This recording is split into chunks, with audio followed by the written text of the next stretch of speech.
Hello, it's Thwomp95, and we're back with more Mario Maker. Into this video, I will be showcasing something kinda different than the rest of the videos I'll be making, which is showing, more concretely, the value of playtesting. So this level, I recorded the initial creation of this, and the video corrupted.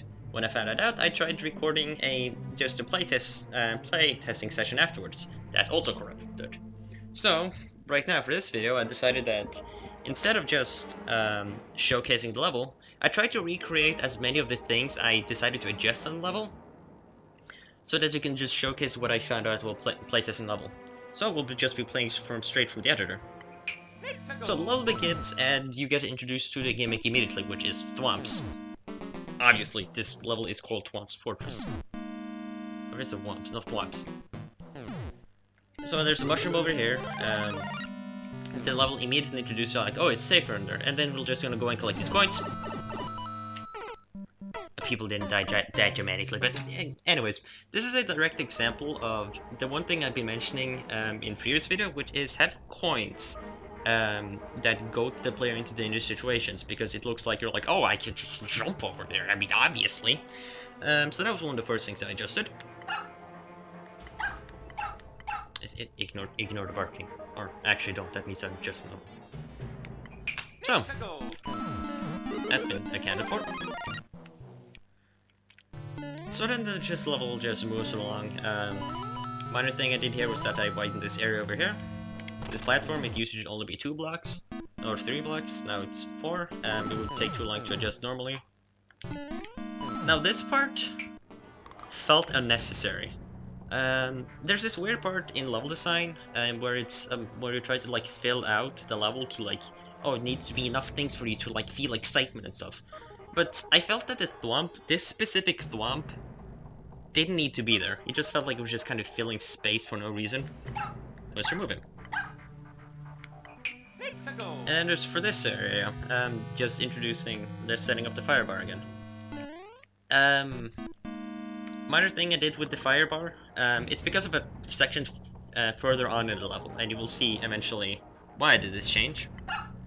But I made it turn the other way, so it's a bigger of a challenge, and I set up coins, so that if the player do try to do this, they will basically, again, be going to try to get these coins, but they may also be thinking, hey, I can jump over that. And then we'll just go for all these coins, and the same thing happened again.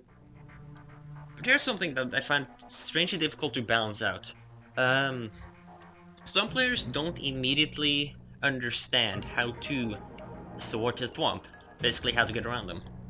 I see some players like immediately try to jump over him, so I had to set up coins to make it apparent for the player to go under him, but I didn't want to add enough of them for them to be like, oh, I want to get those!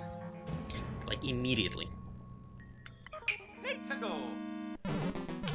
So the player then gets to see like, oh hey, he acts like that. Now this is one of the more interesting areas, because I want to get that, but I don't want to die. Oh, and then I died. Now this part right here is the part where my playtesters, which just means my family, died the most at. It was because of something I never really considered. I mean, obviously you can get the leaf and then you can just tank the hit, but it's set up in such a way that the player just, if he's trying to avoid the fire bar, he ends up going into the pit. So what I did was, first off, I shortened it to make it a bit more manageable, because the player can run into it from the side. And then the other thing I did, I changed the orientation of it. So now, even though it's overall harder to get around, the player will now not actually just get goaded to go into that. Which is again why I set up this here, because I wanted this to mirror the challenge over here. That's also why the coins is here, to teach a player that they can jump over this. Still, this is a section where a lot of my playtesters died on, because I wanted to reflect the beginning of the first castle in Mario 1. So there's a lot of ways you can get around that, to like collect the mushroom, to collect the flower. One, surprisingly enough, the easiest one is just to jump over, wait, and then come around. So basically we have this Tanuki suit. Now one thing about level design is that if you don't want your players to fly over it, don't give them enough running space to fly. However, for this part specifically, I set up an up-running space for you to fly. So I'll just showcase this. This is not something I anticipate normal players to ever... Or normal players, as if this is like this great secret. But this isn't set up for casual players to get through. But over here there's some hidden coins. And as you can see, the path continues. Though I also realized that I made this running section a bit too tight. And then we'll follow these coins over here. And then you will fall down here to a safe area. Now let's just go back to the beginning of the level. Or to the beginning where we started flying, because this is... The level is accommodated so that normal players can beat this. So, the flower here, or the flower, it's a leaf, I also called it Tanuki suit earlier. Sorry, Mario 3 elitists that really wanted it. Now, something I didn't really think about. This is a wide jump, and the coins don't make that apparent. At least not immediately.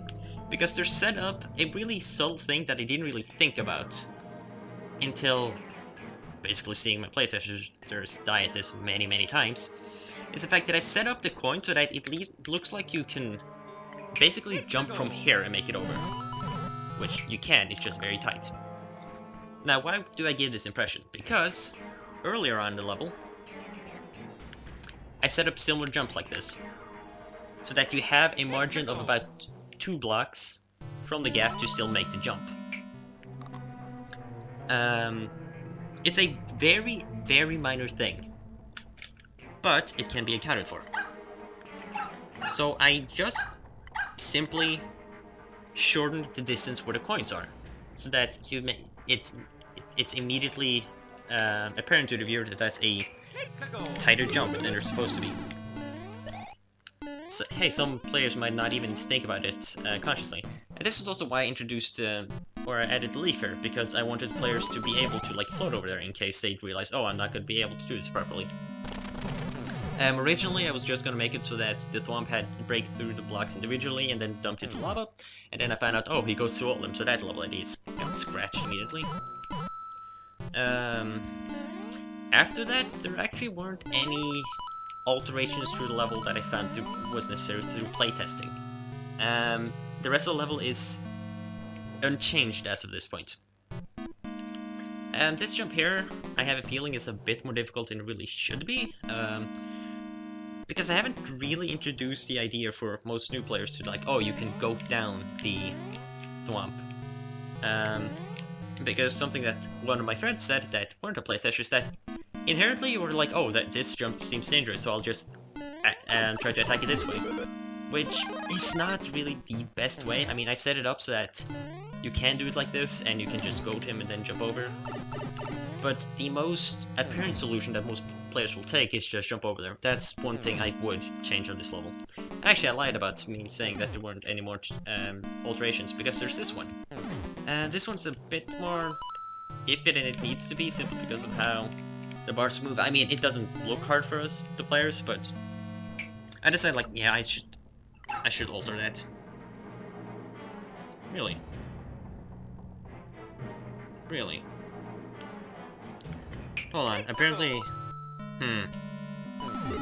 So, unbeknown to me, the level can only save a certain amount of,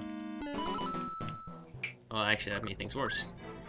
So, unbeknown to me, it appears that the backtrack rule only can save certain amounts of changes, because I had one more change, only a singular one. Also, I forgot how I originally oriented these. Anyways, it's not that big of a challenge. These were originally also longer in the original. This was actually something I found out myself after replaying the level after having seen my testers do it. I forgot, like, wait, how am I supposed to get over this guy? Do I jump over him? Because he bounces up again and up! So what I did was merely add coins over here. Not enough for the player to be like, oh, I'm going to go immediately, because the player has the experience from early on the level, at least I hope so. So that's this way to know to go over here. Also, there used to be like a gap between the springs here, but the level doesn't make it apparent that it's safe. Beyond that, however, the level is still the same. This section is, again, kind of hard, difficult, because the fire sticks kind of just barely peek out of it, but it's set up in such a way that you should be able to move over there fastly. Fastly, that's the word. And then we're at the final challenge of the level, which I find a little misleading, or I was fearing that would be a little misleading, that I set this safe spot under big blocks that I established earlier in the level, the Thwomps can just break through. But most of the playtesters I've talked to said that, yeah, it does seem pretty obvious that it's a safe zone area, though, again, I established at the beginning of the level that it isn't, but whatever.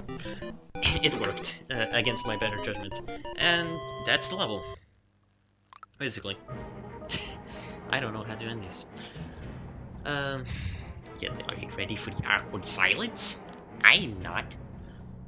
So yeah, that was the level, and just a showcase of the value of playtesting. There's a lot, and really a lot of just minor touch-ups to a level that makes it a lot more playable that you as a creator initially will not get or really even think of, because as a creator you already have a preset plan in your head, like this is how you're supposed to beat the level. But only one like preset way of doing it. Playtesters, especially unexperienced ones, are your most valuable resource because they will attack your levels in ways you never even imagined. And again, like over here where most of my playtesters didn't realize how to get over the Thwomp, I had to add coins there. And then initially I had too many coins and then the players just ran into there, so there's just a lot that you inherently will not think about, at least as a seasoned player. Because they strike you as natural, because you've been playing the same game, for 30 years.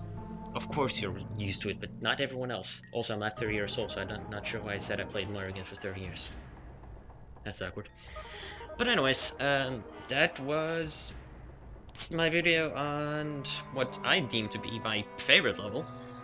Or at least, it's the one I've gotten the most stars on, so I think the masses agree. The ID code for this level will be in the description. For the next couple of videos, we'll go back to the original format, as I introduced in the first video, where you will see the creation of a level happen live. So, see you guys then.